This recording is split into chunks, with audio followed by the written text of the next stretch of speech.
All right, everybody, welcome to Beer and Broadband, episode 6. Today, we're talking about public and private partnerships, what they are, how they work, and why it matters to communities across the country. But before we get into it, let's meet our esteemed panel. So if we can run around the room and do a quick introduction. We'll start off with the host of Beer and Broadband, Mr. Brian Hollister. Hi, everyone. Thanks for joining today. Brian Hollister. I am your host and sponsor of Beer and Broadband. And thank you all for participating. I'm the CEO of Bonfire Engineering and Construction. We're a turnkey services firm that helps develop broadband networks. Why we exist is we believe every American deserves affordable broadband, enabling economic growth and access to education and healthcare. Bonfire partners with customers, vendors, and even competitors to offer education, insight, and any kind of resources we can provide to help solve some of the hardest challenges for broadband. We do this, like I said, through our turnkey service offerings and through superior planning, engineering, and construction services. So thank you all very much for being a part of today. We're going to have some fun. There's always a little bit of extra fun when Cerveza is involved. And we're going to be sharing our experiences with the different private and public partnerships that are out there. There's so many different models. There's so many different examples, which is so exciting to helping to solve some of these broadband challenges. So today's all about sharing, our perspectives, and hopefully the audience gets a lot of value from that as they enter a new project. Well played. And Zach. All right. So I'm Zach Hubeck. I'm with Wave LLC. We are a technology distributor out of Aurora, Illinois, and we distribute broadband products. So everything from LTE to microwave broadband, traditional licensed or unlicensed networks. Our customers are traditionally wireless internet service providers, ISPs, telcos, ILEC, CLECs, and really we exist because we're the logistical arm of all of this broadband, making sure products get there in a timely fashion. And we absolutely love and thrive on doing value-added services as well. So if it's pre-sales, if it's link planning, can I get this much bandwidth from this water tower to this water tower? We love doing a lot of engineering around these networks and the technologies that we distribute. So that's Wave in a nutshell. Thanks for having me. Glad you're here.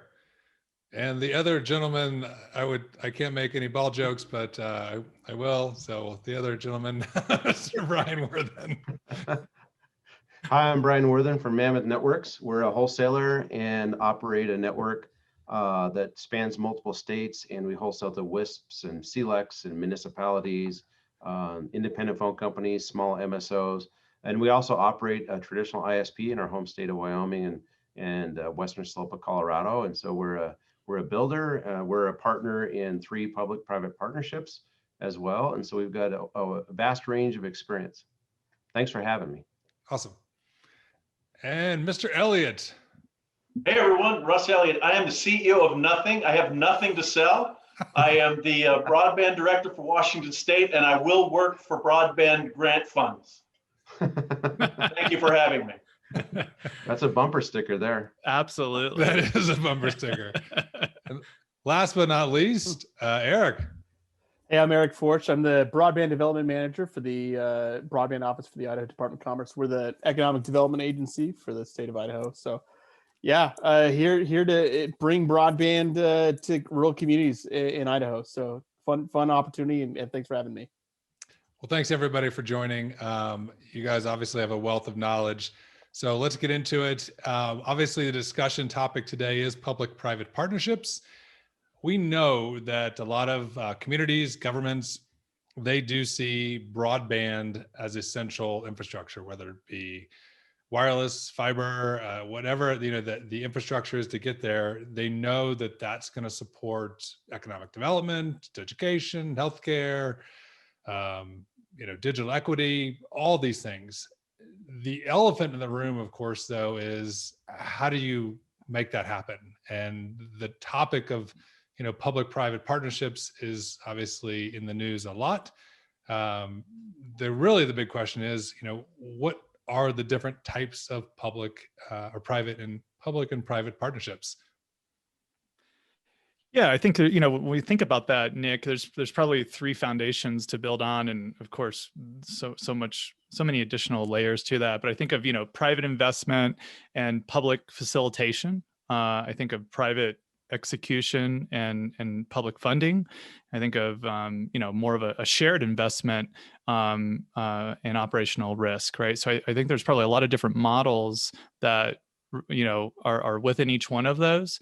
And I think with today's group here, it'd be good to kind of peel back the onion on some of these, as some of the teams had experience with many different variations of this. So I guess maybe we should just kind of maybe hit each one of these and think about, because Nick and I, we were talking earlier, and thinking about private investment and public facilitation. What would be interesting is what are you guys seeing where you're seeing private investment come in, but what have you seen as positive examples of how the public is helping to facilitate, right, that investment, right? What are they doing to try and encourage that private sector to come in and invest into their particular town or municipality? Russ, why don't we kick it off with you? Yeah, I mean, a couple of thoughts right away come to mind. Here in Washington State, we've got things called public utility districts, and our public utility districts are similar to rural electric cooperatives, just a little bit different. And here you see the public utility districts really building out infrastructure, primarily open access infrastructure. However, here we are in legislative session, and guess what bill's hitting the floor? Hey, we want retail authority, not just to be wholesale players, right? So it becomes kind of an interesting conversation. But here, public infrastructure, we've got 3 counties in the middle of our state that are about 75, 80% built out fiber to the home, all in the backs of the public utility district's infrastructure, where they allow private providers to come in and provide service on that infrastructure. So the private doesn't have to invest in the capital up front. They just come in and partake on the infrastructure that's on the back end. And we're seeing very good success here in some areas. Grant County here, we've got, I think it's 17 providers that compete on that infrastructure for the premise-based opportunities. So, it can work really well. The challenge becomes, right, as we start to get into that last mile, the challenge becomes that public infrastructure in areas that are already built, and it's hard for a network to pass by that rich area, and just focus on those scraps out in the ancillary areas of the region. So it becomes that real tentative area that you dance in. And so we're in it right now. I mean, we've got a big bill right now that's saying public utility districts should have retail authority, blanket retail authority, no consideration for anything, just go. And obviously, I have a problem with that as a past provider, and I think the privates will say, that's a hard one for me because I've got a lot of investment here, and I've taken risk, and I've gone out of beyond over the tips of my skis on some of these investments because I believe that I'm going to have the integrity of that business without unfair competition. So it's an interesting game, but we are seeing some good success here in that wholesale area. With the first example, Russ, you talked about, what was that? Was that Grant that you said? Grant County, yeah. Grant County, and wow, you've got a lot of ISPs partnering. So what on that model, is that kind of an open access model? Yeah. Okay. Yeah, exactly. Got it. And are the ISPs coming in and just simply leasing fibers? Correct. Yeah. Okay. So the town's just really owning the fiber, probably locating, maintaining it, but they're not an ISP. They're not a competitive, threat. I think I'll tell you, Brian, I had a really good conversation with him today because one of the representatives that's come forward with this retail bill. Here's the big challenge, right? The challenge is you've got PUDs that operate in areas, or rural electric cooperatives who operate in areas where there's incumbents that are not going to build out, just don't have incentive to build out, will not build out. Wyoming, we had our big incumbent there walk away from its carrier of last resort responsibility, right? So you have that going on. I say Katie bar the doors, let these guys go. Retail authority all day long, right? But in areas where you've got competition, it's we've got to honor some of that private investment. So here, that Grant County PUD actually came in essentially kind of opposed to the retail bill, saying, look, that's going to screw up what we have going on here. We've got a good thing going on. so it kind of threw a grenade in the cornflakes for the representative today. And, it's all happening as we speak. So good time to have this conversation. Yeah, no, I find that so interesting because it's like, wait, that's a great, what I would say success of private and public coming together where it sounds like both sides are winning, right? Right. And then ultimately the constituents are obviously winning, most of all, which is so important. And I think when we think about private and public relationships, thinking about where this new legislative bill is going is super interesting. Because I get it in some aspects, but I also get the how a lot of the private ISPs are really going to be turned off that the state might be turning against them. Yeah, right? we have to add some language in there, right? There's got to be some language around served, unserved, and that's going to be the play here that's going to probably blow this thing up. And what language would you put in there, Mr. Worthen, as a service provider? Let's help Russ with that.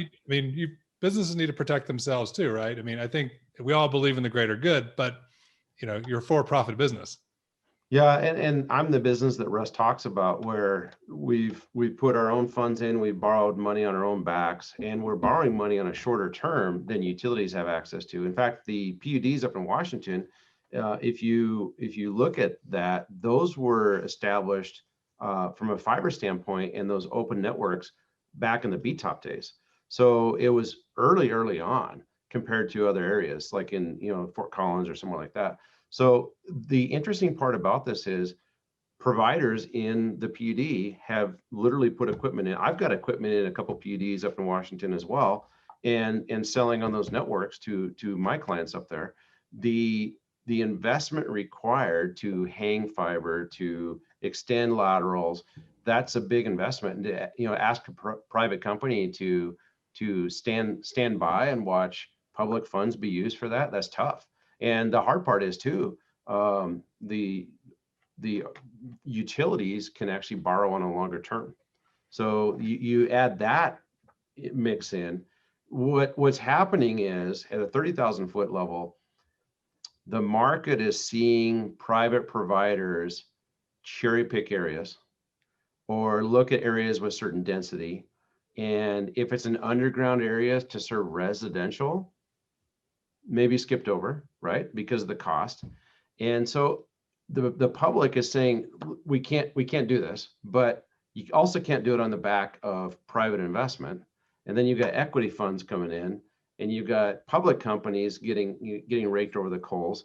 There is no perfect mix here, right? There's like, that's the purpose of this topic today, is how do you get into a kumbaya, sit around Russ's campfire situation and have every party and have every party agree on a direction? Because the other interesting part about this is management changes within government every 4 years, 8 years. So any well-intentioned public network that partners with a provider actually is at risk later on as this change happens, right? And so I could see the standpoint of the provider in state of Washington going to the PUD and saying, I thought we had something good here, because there is that need to have a relationship and to sit around the campfire and agree that everybody has a job. Everybody has a role. I guess take it even a step further on the different types of service providers, right? From between the service provider like yourself or Zach, service providers you deal with like WISPs, right? Like they all have this, both of you guys have the same goal, trying to provide service, but it's different technology, it's a different approach, and sometimes even different funding, right? Yeah, absolutely. So where we've seen partnership work, it's wireless internet service providers who need assets. They need height, they need towers, they need water towers to be able to beat physics and beat the earth, to deliver point to multi-point capabilities to their rural communities. And then you've got the municipalities or the utilities that they'll trade, and they'll say, you know what, we won't charge you rent for that asset. You can put this on top of our building. and you'll be able to deliver internet access, but we want transport to be able to deliver our two-way radio traffic or our SCADA data for utilities or whatever it is. So we've seen cooperation there. And in just hearing Brian W. talk about, you know, everyone and having responsibilities and skipping over neighborhoods and things like that, there's, we all have a responsibility and the diligence that we need to do to connect students and people that have been forced into their homes to work from home. And just collaboration and cooperation is absolutely needed, especially with COVID-19. And I know we're right on the brink of all getting vaccinated here, but there is still this huge digital divide. And Nick, working with you and your team last year, one of the sound bites or the facts that came to the forefront was America was 20th in broadband connectivity. I'm like, how can we as America be 20th with all of our technological advancements, with all of our federal funding? It's like, you got to be kidding me. There's no way that statistic is real. Yeah.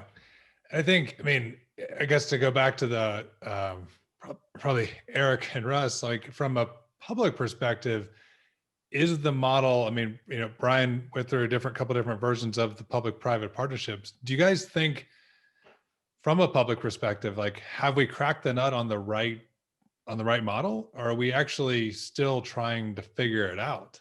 Well, I liked I like Brian's comment actually about you need to kind of understand what the makeup of the community is and kind of understand what their need is and how things can change. I think that's especially from a state like Idaho, where you have a metropolitan area that has 780,000 people in it, and then you have townships and unincorporated areas and communities, especially ones that I've been working in recently that had 500 people, 200 people. You know, working with them on their broadband plan and kind of helping them understand their need. And you have a part-time mayor, you have a part-time city clerk, and that's it.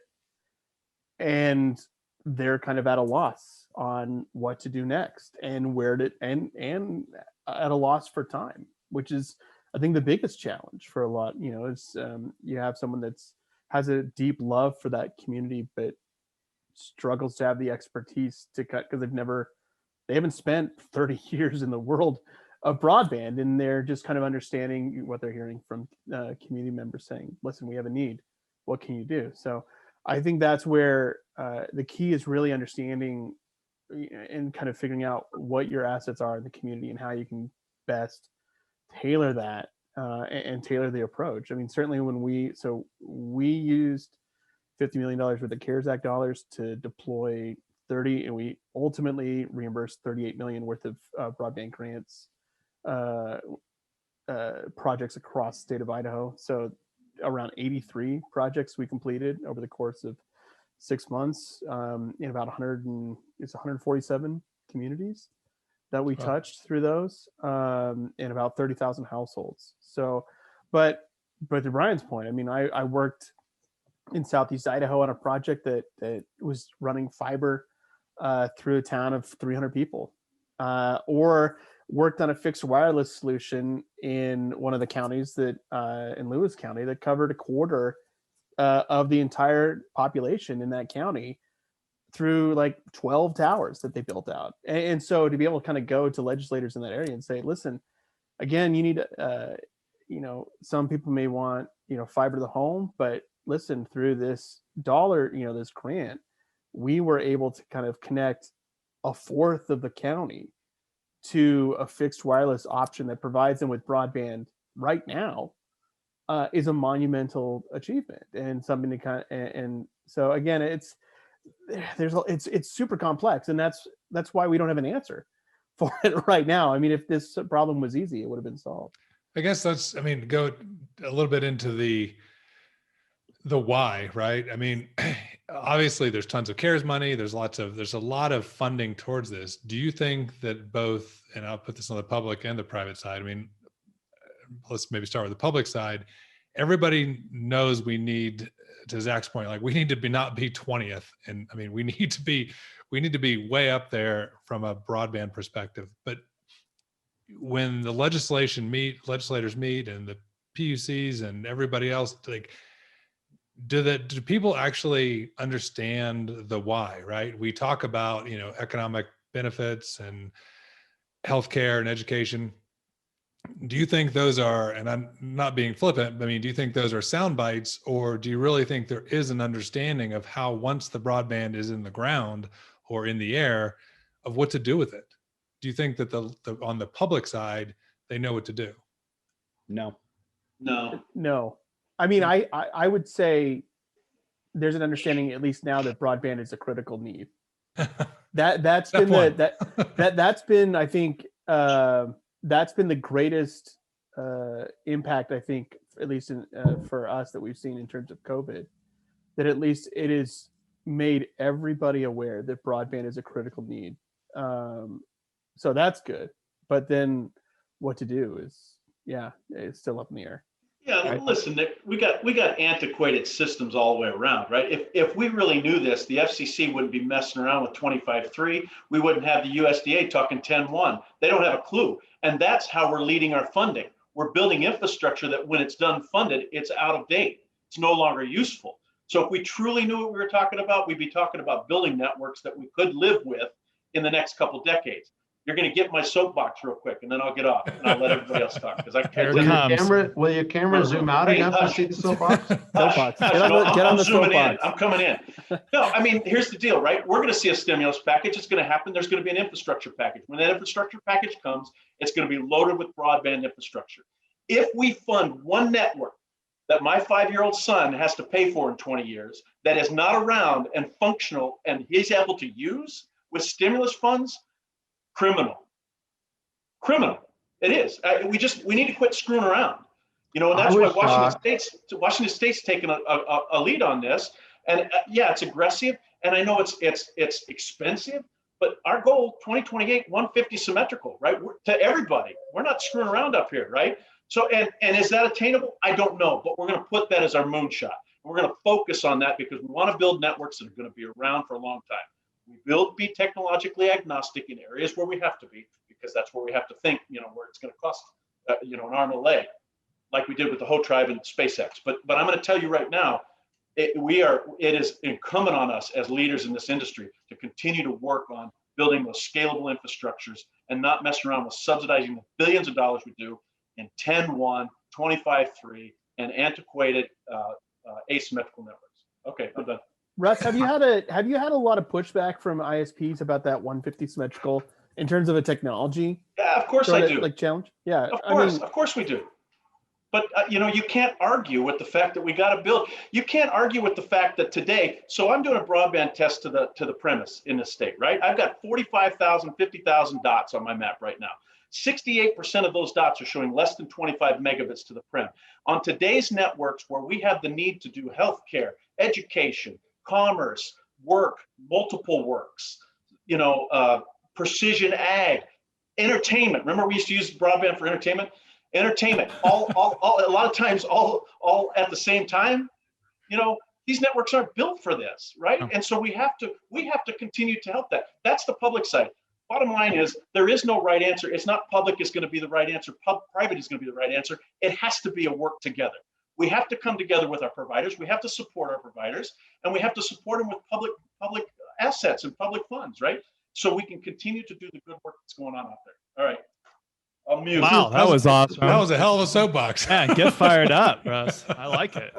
This is what I like This is what I like about what Eric said. Is Eric brings up these small communities. I've talked about this before on this program, this entertainment program that we're here for. But these smaller communities need a provider. They need someone because they don't have a full-time attorney. And this is something I've said before. So I'm really pleased to hear Eric recognize this, because how do you cut a deal with a community that doesn't even understand the Telecom Act of '96 or understand franchise agreements or can't be paid on internet? And there's been some legislatures that have been really helpful at the state level to say, here, we're going to reiterate that this is how you write a franchise agreement. And that helps those discussions. But as a provider, you look at those conversations and having to recreate that. We scan the horizon and say, who do we want to walk through the door with or across a threshold with because you have to have a champion too. This is the other part that we need to talk about. And this is the case for public-private partnerships. You have to have a champion that not only takes it across the line, but provides that continuity to the next set of people to keep that thing going. But to that point, so who's the champion? Is it private? Is it There's public? someone local. There's a local and there's a provider, because here's the hard part. The PUD network that Russ described, or the city of Ammon, what they're doing is they're saying we're building this for everybody, and it's very transactional, which I think in a mid-sized community will work, right? The smaller communities is what Eric is talking about, where that just won't work. And so like the town of Fort Morgan, Colorado, what did they do? They cut a deal with a provider, and it says the provider has exclusivity for a certain amount of years. So that's an interesting model, right? The provider gets some sort of assurance that they can protect that investment because they have the time to set it up. And that's the hard part about a PPP. There's the time to set it up. There's meeting upon meeting upon meeting. And a provider looks at certain communities and says, this is going to be hard. There's no local champion. We're willing to be a champion here, but we got to hold hands. We got to walk across this threshold together. Brian, in that Fort Morgan scenario, Fort Morgan is, as a city, they are owning all of the fiber though, right? I believe so, and I believe that's the case in Breckenridge as well. Right. So that's why there's still obviously a major investment for the ISP to come in and be able to do everything they need to do to provide great service and customer service. So they needed to have some assurances, right, that if they don't own those assets, that someone else is not going to be able to come in here so quickly, right, and unseat us, because it takes some time to obviously put the investment into the community. Right. Yeah. Another aspect too is I think it's interesting is where you've also seen some really interesting models where you may have a portion of the fiber owned by the city, but then where some of the ISPs then fund the drops, right? So then there's kind of an investment, right? There's a barrier of entry, right, from competition. They've got skin in the game. That's really interesting. Just curious, Russ and Eric, have there been some scenarios like that you've seen in your states, where there's kind of like this partnership where the muni owns all the backbone fiber, and then the drops are being provided by somebody else, right? The actual ISP is owning that portion. Go ahead, Eric. I can't think of one off the top of my head. I can do it, Russ. So we have a good example in our backyard. The city of Emmett is a really good example, and where what happened is that years ago, and this is, I think, to Brian's point about the need for planning and understanding your community. Again, like we have some communities right now that are knee deep in the broadband work, and then we have others that have come forward to me and said, "Hey, I want to get involved in broadband, and I need broadband right now." And I'm like, "Well, it's a process. Again, you haven't done the legwork that maybe some of these other communities have done, and so you really don't know what you need. And so helping them through that process is important." So anyways, the city of Emmett years ago, and they have a public safety and water department, and what they wanted to do was kind of build out their network. They had 2 providers in town, and what they did was they slowly went through and built out in town dark fiber networks connecting water pumps and water stations. And so they slowly built out this network. They didn't go out to raise any capital to do it. They just bootstrapped the whole thing. And they were clever. We have small grants for rural communities in Idaho. And so every time they would be doing some infrastructure build out, and they would ask us for grant dollars to help with maybe laying water infrastructure, they would then be laying fiber at the same time. So they are super clever and had a really strong plan about what they wanted to do. And so in doing that build out, they've now gone to 6 providers. They just this past fall were working with a developer and an ISP to kind of build out all the drops to all those homes. But we're able to do so at an affordable price because the ISP was able to use that backbone, the dark fiber backbone, to build that out and then carry the rest of the way over to the new subdivision that was being built and connect to all the homes. So and I think that's, you know, again, another example of just a really understanding what your community looks like and kind of adapting it to kind of what you have and figuring out what the best solution is. And so it's worked really well for them. I have to laugh. I think there's a partnership going on with Russ getting himself another beer right now.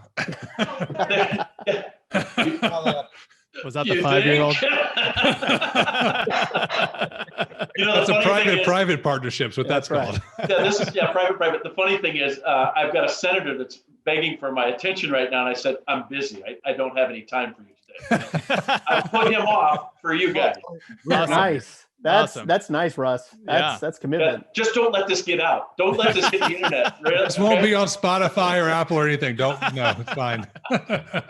Hey, Russ, I've got a quick question for you, man. You're very passionate about speeds and connectivity and what throughput is totally necessary. In your mind's eye, is it gig for everybody, or what is that speed threshold that you feel is necessary? You know, great question, Zach. And I don't have a definitive answer for you. The reason being is I don't know that we know what we need, right? I think technology is going to dictate, you know, as we gain speed on our internet, we gain application, right? And I think application will drive speed. I think what I want to try to do is build networks that are prepared for whatever it is we want to do down the road, right? So what I need today, I could probably 25 megs be great if I knew I had 25 megs dedicated and they weren't going to go to 10 and 6 and 5 and, you know, and get all screwed up in between. I think we could work with that. But the problem is right now, we all know, past CLEC owner, oversubscription model, it's the way we made a little bit of money back in the day. It's a different ball game today. And so we do need better throughput. I'm pushing, I think why I like fiber is it's undefined as far as how big it can go. It's only constrained by the hardware we put on the ends of it, right? So I just think that's the kind of network that we want to aspire to build, right? But let's be realistic, you know, and let's make sure we're not blowing the piggy bank up. The whole tribe was a $15 million fiber build for 36 homes. Probably a tough shot right now, right? We were able to get SpaceX in there, get them 100 megabit. All the whole tribe members are hooked up with 100 megabit connectivity with the SpaceX Starlink project. It's good. Sure. It's good spend. It's a good spend for right now. Does that mean they don't need fiber? No, I think it means we still continue to try to get it out there, but we'll get it there when we have time and when we got the resources and there's other demand for it. Well, I think it's like always in my mind, always been, you know, the balance, right, of strategically trying to place the fiber in the right areas as that backbone, whatever you want to call it. And you know, we're seeing some amazing things done with, you know, and Brian has a ton of experience with this, Zach as well, you know, with this, you know, kind of a hybrid play, right? And strategically building out your backbone, bringing fiber to, you know, cell sites, towers, whatever it is, and of course every along the fiber route everyone's getting fiber, but then, you know, you're also leveraging, you know, wireless. We're working, you know, with a tribe in Colorado with Zach's team, and you know, the capabilities of you know, licensed 2.5 gigahertz spectrum, you know, is absolutely amazing, right? And what we're designing right now for this particular area that has 1,000 square miles, you know, for coverage, it would cost $100 million to build this network out. But strategically putting fiber in the most dense areas, right, and connecting those towers is just a fabulous stepping stone, right? But you're right. No matter what, the focus has to be continuously driving more fiber. But, you know, there's some amazing wireless assets available today. The technology in the last 36 months is phenomenal. What's happened, right? And being able to be a small carrier and to deploy your own LTE solution is unbelievable, right? A few years ago, that absolutely unheard of. So you're being able to put these tools in the hands of creative minds that doesn't cost a lot of money in a lot of cases, right? So it's a huge tool, and we're designing things hundreds of megabits. Sorry, go ahead. No, I was just going to say, speaking of which, just while Brian talks about that, and I know which tribe he's talking about because I work with these guys too. I've got 29 tribes up here in Washington State. Speaking of which, next beer and broadband, we should talk about RDOF and their continuous coverage of sovereign lands without any coordination or collaboration with tribal reservations, right? We should be talking about that. We just allocated, the FCC just allocated 2.5 megahertz or gigahertz to tribes across this country, and a month later gave their real estate away in an RDOF auction to SpaceX, to other organizations, and did not give the tribes the opportunity to self-serve. And I think there's a tremendous injustice here, and there needs to be a conversation. Matter of fact, I'm writing an op-ed. It's going to go to our governor. Hopefully, it'll go to our congressional folks, and we can get some movement on this. I would contend park RDOF for a while. Let these tribes go. Let them do their thing. Let them try to figure out what's going on.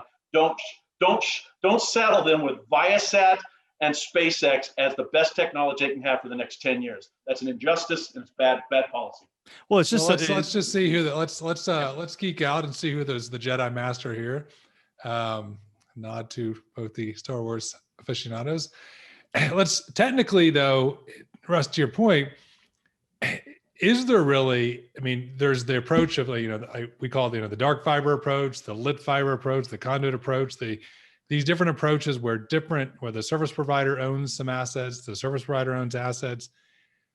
I get what you're saying, but what model actually is, or is there a better model that says, hey, who's best to run and operate infrastructure, customer service, deployments, technical?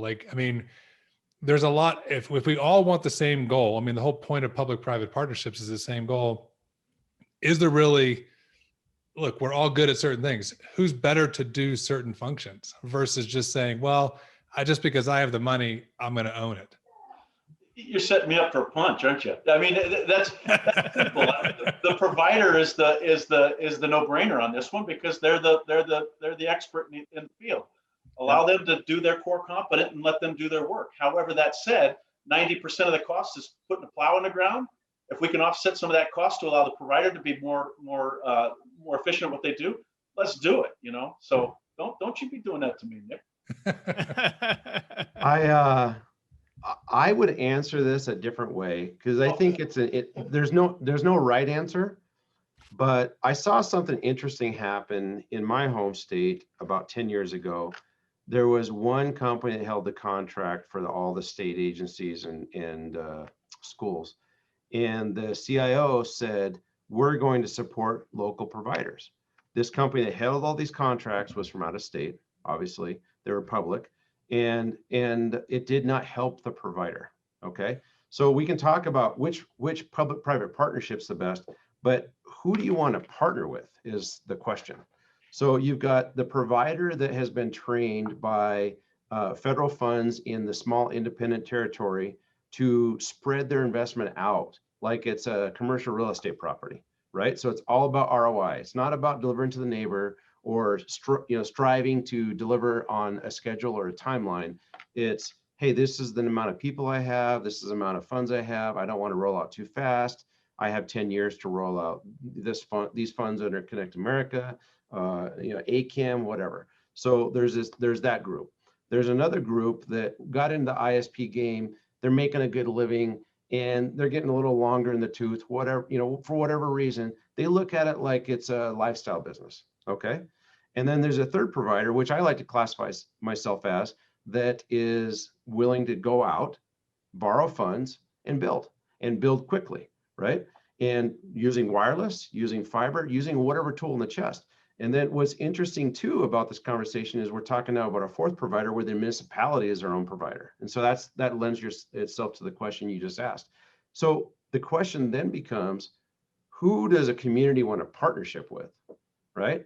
The lethargic company that's all based on ROI, the gentleman that's got a retirement in 3 years and taking cash out of the business and not really wanting to put capital in, the people that are really aggressive, or just give up and just do it themselves. Who gives a shit? Just bring me my internet is the answer. That's true. And here's the thing too. I don't offer gig. Personally, I don't offer gig everywhere. I would love to. So the question to Russ of what's the best speed? The best speed is where you stop talking about speed. Does it work for everything you need to do, right? And that is, fiber is the only thing that's going to future-proof us. We're going to have gaps. I'm in a state of 6 people per square mile. You can't do fiber everywhere. right? You're going to have gaps, and you can fill those with wireless and other technologies. In the end, the true answer is fiber everywhere, future proofing. It's going to create jobs in locations that are having to resort to satellite. It's going to put assets in the ground, right? And we need to make changes now, policy wise, so that that is forced upon new builds, new construction, open trench, co-location on utility, everything, right? It kind of begs the question then. I mean, not everywhere has a Russ and an Eric that are passionate and have a soapbox to talk about this. They have people that maybe they're just not as attuned to broadband and why it's important, right? Well, I think a lot of states don't have, broadband plans, right? But I think the good news is you're seeing more and more do it, right? And this last year has been obviously phenomenal for our industry because of the focus of everyone having to work from home, and naturally the world still in many cases still happening, right, because of this connection we have right now. So I think it's brought it to the forefront, and states, towns, ISPs, private equity, everyone, it's like all of a sudden the light bulb went off, right? We've all been in this, fighting this battle forever. And over the last year, it's like the light bulbs went off. So I think the good news is, there's a lot of activity, but now things are getting really interesting in some aspects. And Russ brought up, a huge one, right? We're now starting to have government programs competing with each other, and it's like they're not even talking to each other. And it's really making things government confusing. not talking to each other. It's so odd. That's crazy. I Look at the I don't even know how that came out of my mouth. Look at the 477 report. It only reports on broadband. It doesn't have middle mile. The only maps out there that show middle mile are private, where you subscribe, or the USDA, where they funded middle mile. So how do you take an FCC 477 map and overlay the USDA, overlay a program like CAF2, ACAM, RDOF? Nobody's doing it. I'd love to show you what I got. I'd love to show you. Whoa! What are you doing? I'm gonna say. Hold on, big guy. The next one of these, we need to talk mapping. We should do it because there's a whole hour we could talk about mapping, and I agree with Brian. How ironic is it right now that all our schools and libraries are empty and our kids can't connect to get education, right? At good intent, unintended consequences. We as states, Wyoming did it too. We did it in Colorado. We go around, we think we're doing a great job. We go and hook up all of our schools and libraries. We get them on these big state networks. We hand out these fat contracts to these providers, multi-year contracts, and we have no obligation to have them serve around. So how ironic is it right now, these last 9 months, every one of these providers are getting paid fat checks. Nobody's riding the infrastructure, right? And the kids can't connect. Washington State's going to I'm trying to push a policy forward called Anchor +1. I think Shelby's calling it 2 and through, but I think what we ought to do is make certain that every provider that wins one of those lucrative contracts also has an obligation to at least provide what they could do. I'm not saying they have to, but give us some consideration for around that anchor institution. Tony Young was the CIO in Wyoming when I was there. And Tony used to come to me and he says, Russ, we've done a great thing. We've built this school network out, and we've spent a lot of money. State's spending $20-30 million on this network, and we're killing it. We're doing great work. Well, what ended up happening is, and he says to me, the reason why we're doing good work is as we build this out, we're encouraging those providers to do great work in the last mile. And it wasn't happening. What was happening is they were cherry picking. They'd come in, they'd grab that big fat check, that last mile connection, they'd get their fiber in there, get it paid for, and they'd run the hell away. And there wouldn't be an obligation to serve anything beyond that. We need to change policy. We need to encourage. I'm not saying we make, because I think that's tough language.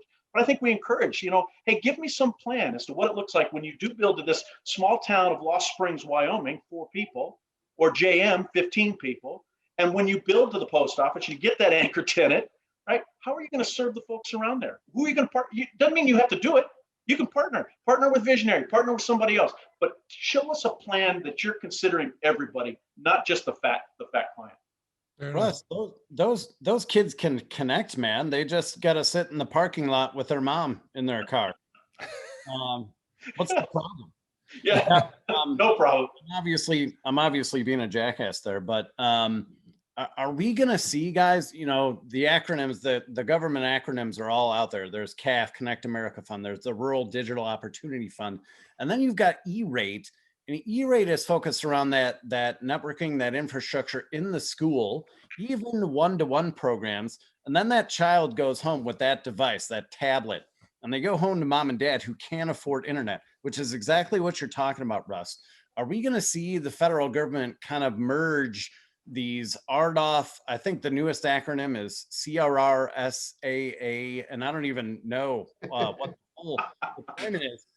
But the one thing I see that's encouraging, guys, is the government is actually going to reimburse WISPs for actually serving at the home. So they're coming up from the bottom and they're serving from the top to provide money to the WISPs.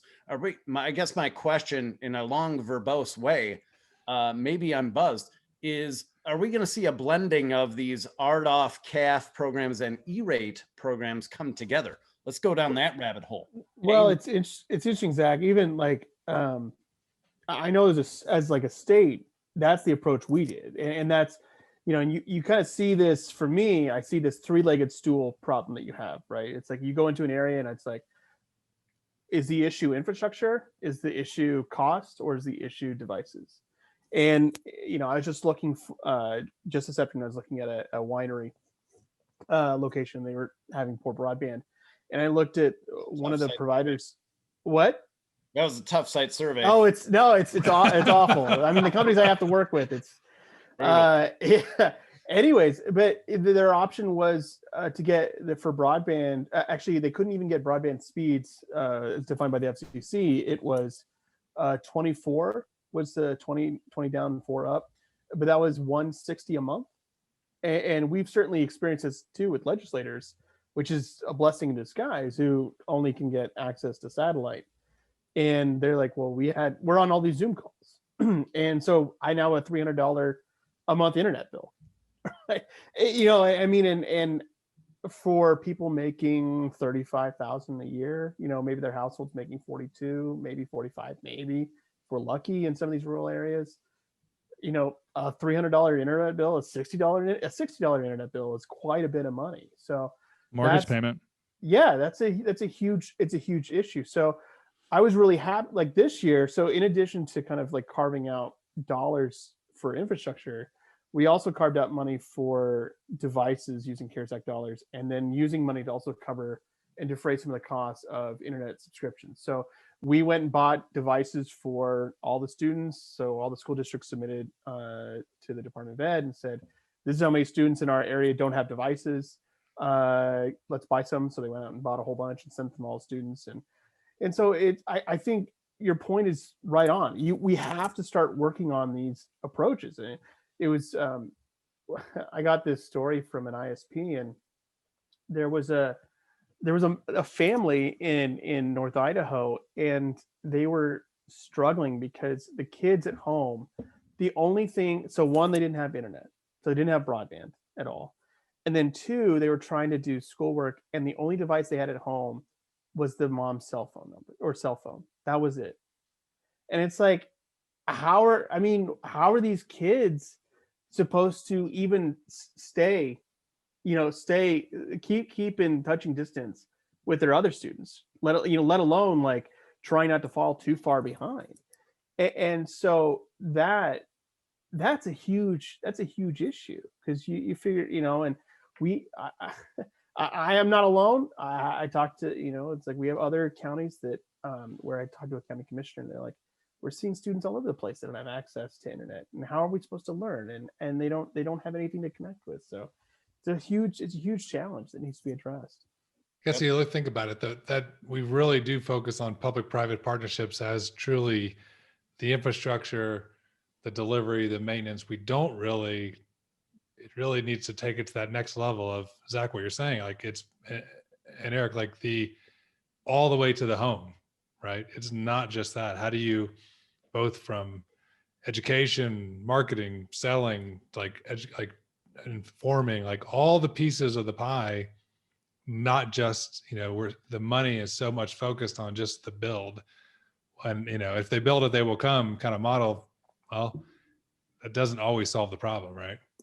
No, you've got to be out there. I mean, for these models to work, I mean, you still got to do the basics, right? You need to be out there educating the community. If you are able to obviously make, a new broadband infrastructure project happen, it's all the model works obviously with high penetration, right? So you've got to be out there educating the community that you're coming into the community, what you can do with this service. I mean, it really requires, especially when it's fiber, high touch, right? You need to be coming at them in every single angle to really help them understand what is happening. Because unfortunately, these folks have been living in a very disadvantaged aspect for a long time, and they don't know. So we got to still continue to do the basics, right? So great that if we can coordinate with all this federal funding and state, and somehow it aligns properly, which right now it's a disaster. But if all that happens, we build the network. Well, we got to get them on the network now. Whether the Muni owns it, the ISP owns it, they're together. We got to remember the basics of still educating the community to what we actually now can do. There's plenty of networks that have been built that especially the early days of the municipalities that were absolute failures because they didn't know how to go out and market and educate folks and, make the connection for the transaction to happen, with the homeowner or the business owner. So let's hit one more topic before we wrap. So we obviously all agree this is a need, the public-private partnership. What are the risks though? What are the risks? We can't, we'd be negligent if we didn't think about both sides of it, both from a service provider and, we're all taxpayers, right? We are all that money that's being doled out. It's our money. It's government money, local money, state money. So what are the risks that? I think if you look at the community nets list of where there's public-private partnerships and the number of actual communities in the United States, we're just in this testing phase. Like everybody's dipping their toe in the water and figuring out if they can work with each other and whatnot. And there's actually an inherent distrust towards private enterprise, right? because everybody's a fat cat. And how do you bring that group together is the question, right? Like, how do you get them talking? Because I can tell you this, engineers have been building network. And I tell my folks this all the time.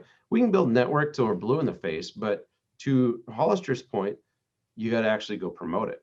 And what's interesting now is just in the last year and a half, I've seen the value. And there's a couple other CEOs that I've talked to recently of smaller builders like myself. And we're all seeing the value of having a public relations person on staff. That's not a skill that a provider needed 2 years ago.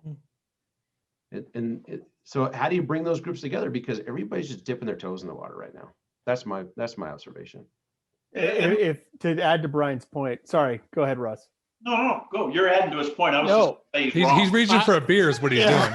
He's not trying to get a point. I was just gonna reinforce Brian's point, and this is the economic developer in me, but I tell every single business that I talk to, if you're not contracting with a public relations firm or you don't have someone doing public relations work, you're not going to be that successful, especially in rural communities, because they want to know who you are.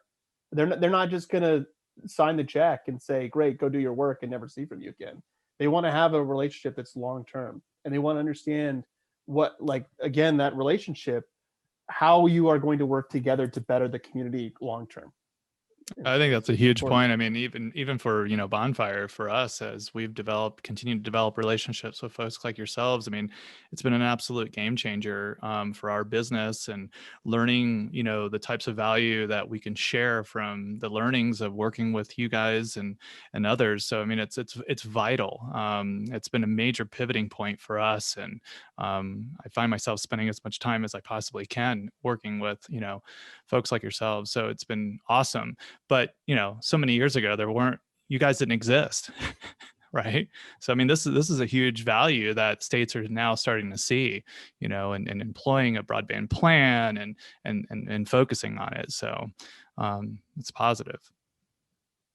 So I guess part of that, the risk piece, so how does the little guy, to go back to Zach for a second, what about the small guys, the WISPs that are wanting to actually work with the states and the local municipalities? Are they left out? Do they need a PR person? Well, in some ways, I mean, I think Brian, Worthen hit it, the nail on the head. There's folks out there that, are doing a lifestyle business and get to a certain point where, they're comfortable and it's okay. You've really got to figure out ultimately what your goals are. And so that's why we got to be careful to make sure we don't stymie any competition. With what Russ was talking about earlier, I think that's something that's really interesting, which I love on one side of the coin where the municipality's like, screw this, we need to make it happen. Let's do this thing. I love that, but I really worry about, then crushing, the small guy that may be, may have such an opportunity, but immediately is smoked. Right. It's interesting, Brian. Like, so I have a small WISP in a rural community, and the CEO of I don't know when they sleep, so maybe that's part of it, right? If you're gonna do this, you can't sleep at all. You just have to work all the time. Right. This is why that's you part of lose owning hair. your own business. Right? It's not. But he's part of the local economic development council. He's heavily involved. He talks to all the legislators, talks to the senators in the area. So, I mean, to add a caveat to my point earlier, it's like you don't necessarily have to pay someone to do it. If you, as a owner of a business, or you have someone on staff, and they have 2-3 people, and it's the primary core, and then they hire contractors to do a whole bunch of work, and it's not a huge business. It's a very small business, very new, bootstrappy. But they've been very successful because I think and this is to Brian's point earlier about being aggressive, being willing to kind of get out there and make the investment and commit and show to these communities, especially, that you're willing to commit and work hard for them, especially in areas where they haven't seen investment for a long time. To actually see something happen is a huge deal. That's your risk, Eric. Therein lies the risk that Nick was talking about.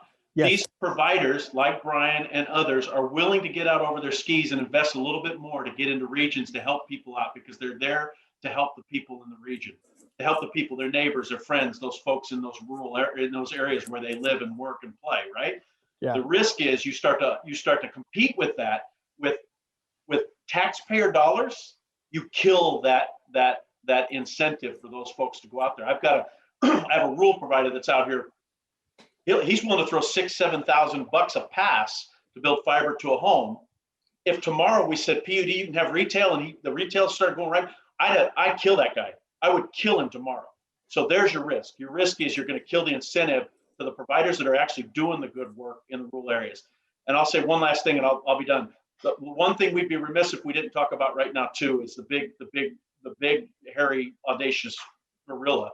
That's digital equity and inclusion. So when we start to talk about whether or not we can build it, whether or not we can advertise it, it's whether or not people can afford it. That's another big thing. We can build fiber all day long to these deep rural areas and to these reservations and to these areas where economically people are hurting, but then it's going to be adoption. And are we going to be responsible also to help those folks have access to what's a vital resource for their future, right? So we have to talk about the affordability, the skills, the tools, all that kind of stuff, all in the same package. So lots of things to talk about here.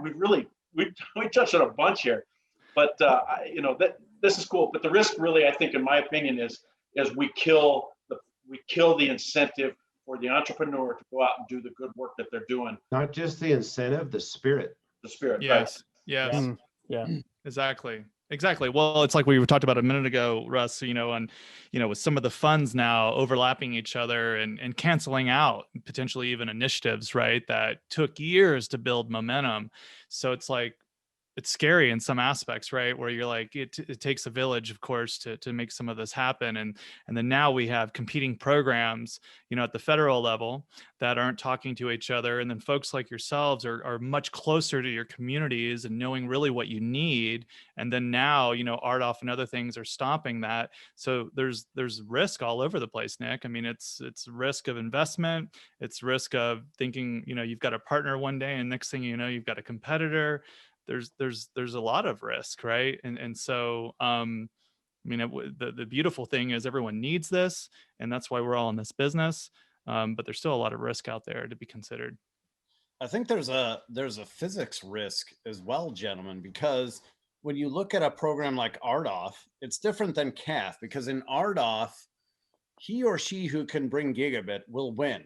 Everybody else has been eliminated. So 25.3, 25.1, whatever it is, forget it.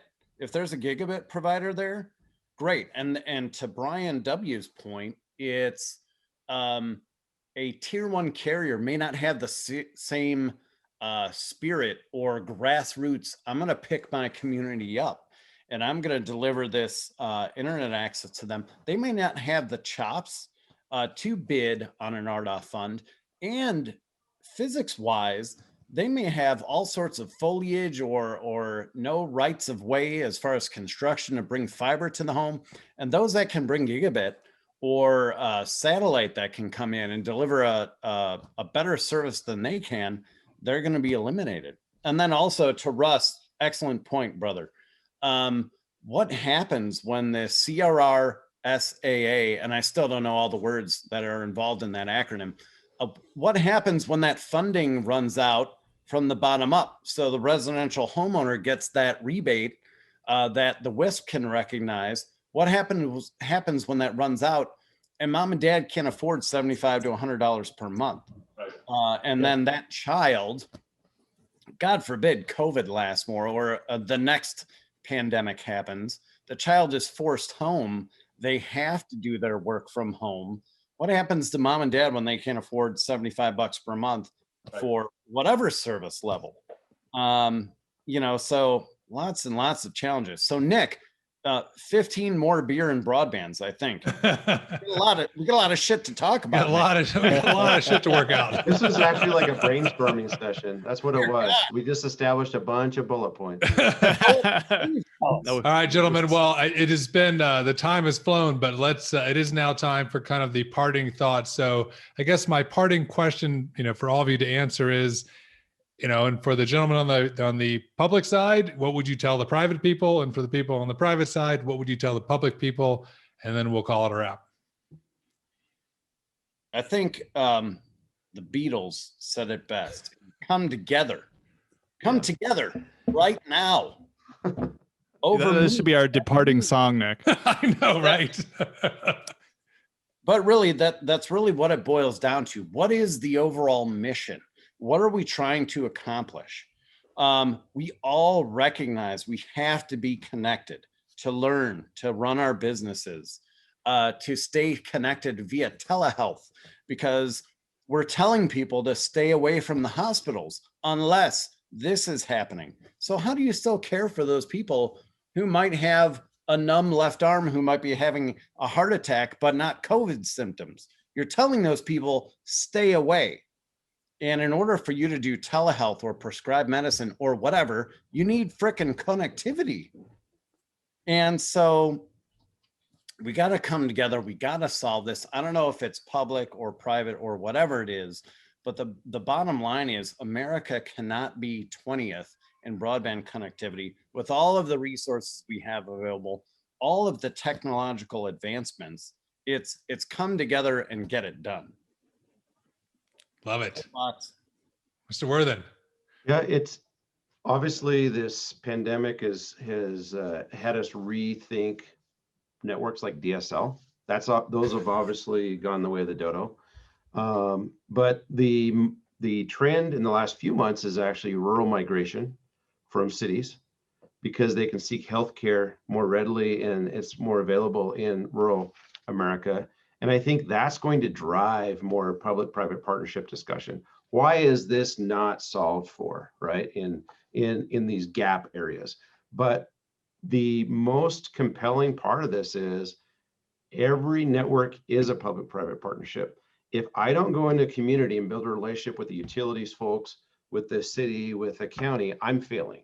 And that needs to be a relationship where I can drop in and say, how are we doing? How are my guys doing, construction wise? You can't have a community frustrated.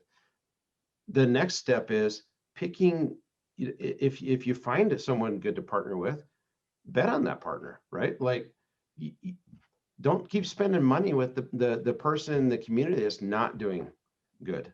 Right? So that's just a compilation of my thoughts, but I think Zach's taken my position best as far as come together, find good relationships, establish those, foster those. Awesome. Ruth, way to go, B-dubs. Thank you. All right, our public gentleman. So I'll build off a little bit on Brian's point again, because I'm agreeing a lot with what Brian's saying. So it's fantastic. But I think we're at this sort of inflection point with rural America, as Brian said, and we're seeing this in Idaho, certainly. I mean, it seems, I think we're one of the fastest, we're either one or two of the fastest growing states in the country. I mean, it's, we saw our jobs, I think, last year increase, us in Utah. So, I mean, things are economically are very different. And every community I talk to, large and small, is seeing increase in people move to. But I think in what I've seen, prior to COVID, the challenges that we had was that a lot of these communities were shrinking. They weren't seeing investment. They weren't seeing these opportunities. And so the challenge now is to the ring is being dangled in front of you. And now the opportunity for a lot of these rural communities is to grab it, and you need broadband to do it, because if you don't, you're going to be further behind. You're not going to, your students, your families who have kids aren't going to move there. Business opportunities where they can work remotely, which we're certainly seeing a lot of, from all over the country, who want to, if you don't have 25.3, I mean, you're okay, that's great, but if you don't have even 100 megabytes down, forget it. And so for a lot of these communities, this is a challenging moment, because for me, I want to help all my rural communities, and if they don't have a plan yet, so I guess my parting word is, if you're a rural community, you don't have a broadband plan yet, there's a point now where you need to get on it and need to start working on it right now. Now is the time. Love it. All right, he gets close into the camera. Oh boy, here we go. Hey, a very wise and good friend of mine once said, when you make the mission the loudest voice in the room, everybody wins. What is the mission here, folks? The mission is to get everybody connected, make certain they can compete and survive and thrive in tomorrow's economy and today's economy. If we make that our mission and not our selfish needs, we will all succeed. And if that mission includes that we partner with people that share that mission and vision, we will all kill this objective. All right. So I think I'm in line with what everybody just said here, which is weird because I don't ever agree with Worthen. But I'm gonna give it to Zach. Worthen just stole it from Zach. We need to come together. We need to partnership with the people that believe that the mission is the loudest voice in the room. And if we can do that, we're going to have success. Get the selfish interest out of there. Awesome. Nice. And for our parting word, I'll throw it to our host, Mr. Hollister, to close us out. Gosh, I mean, that's huge. I mean, when I was thinking about everyone's comments, it's just like, make it happen. Make it happen, right? I mean, if broadband is not at the very forefront of the discussion, every one of these small towns and communities, make it happen. It needs to be at the absolute forefront of everything you're thinking about trying to do for your community, and come together. I love that. I mean, because there is no right or wrong or perfect, I guess, opportunity of a cookie cutter approach here. It's come together, figure it out. Municipalities need to figure out when they can of how to do, long-term debt, right? To be able to pay these off over a longer period of time and focus on investments where an ISP is never going to be able to get that done, right? Middle mile, getting the network to the city. That's a huge aspect of it. You're seeing private equity finally come in to this market and think differently, right? It's not a VC, it's not a short term, it's long-term plays. Wow, wait, we have the opportunity to come in here and build infrastructure like a utility and see a reoccurring revenue stream forever? It's happening, right? So come together, figure it out. And it needs to be at the forefront of the conversations. And like Russ said, quit messing around with 10-1, 25-3. I mean, what the hell? Why are we even talking about that? It's stupid. 25.3 right now. I mean, yeah, I might be able to, have a couple streams going or this or that. But today, when people are working from home, I've got 2 kids, a wife here, everyone's streaming at the same time, and all hell breaks out when they lose their connection. And I don't care if it's the 8-year-old, the 11-year-old, or I'm not going to mention our ages, but it's like, come on, why are we still continuing to have this conversation of trying to motivate, America to figure this out? The good news, though, is we're trying to figure it out. More and more people now are at the forefront of this, and I think it's incredibly exciting time for us, right? But let's make sure we drive the right partnerships, and when you find someone to work with and it makes sense, do it. Quit screwing around. Make it happen. It's like someone said to me one day, it's all about making a decision. And if you screw it up, so what? Fix it. But make a decision. Yeah. It's all good, right? We've all learned from our best screw ups. It defines the character of how we come out of them, right? Make it happen. And with that, a beer and broadband toast to coming together. Oh my God, I'm totally empty, but I'll toast. Come together. There's a drop. I got a 64th of an ounce out of that. I was This is going to expecting be Zach censored in Washington, right? Because this is still work hours up here. I got to do this next one where Russ is at. I mean, there's this concierge of concierge coming in. I don't know. I know, it's really nice. I don't know what to do. Just keep going. Is that the 5-year-old Russ? It's my dog. Yeah. Well, thanks everybody for coming together for this episode of Beer and Broadband. We thank our host, Bonfire Engineering and Construction, and we will see you at our next episode. You can catch us on Spotify, Apple, Google, and wherever you want to watch video on YouTube. Thank you. Just not in Washington. With a broadband connection. Yeah. Oh, Cheers. shit, Zach,